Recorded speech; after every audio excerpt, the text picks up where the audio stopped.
আসসালামু আলাইকুম। অনেক দিন পর আবার ভিডিও নিয়ে আপনাদের মাঝে ফিরে আসলাম।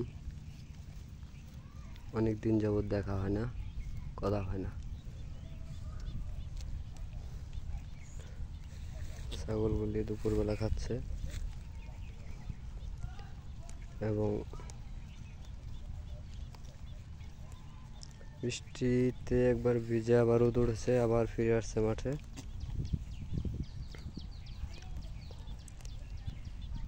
পেট ভরে নাই, না হলে মোটামুটি অনেকটাই পেট ভরে যায় বৃষ্টি না আসলে। ছাগলের সংখ্যা অনেকটাই কমে গেছে, এখন অর্ধেকও নাই।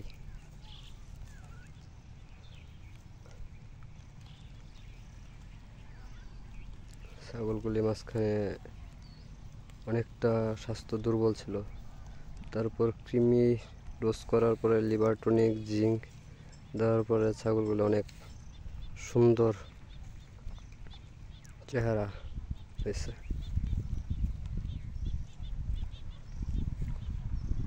এইদিকে বৃষ্টি নেই, যার কারণে এখনো ক্ষেত পানি নাই। পানি না থাকার কারণে ক্ষেত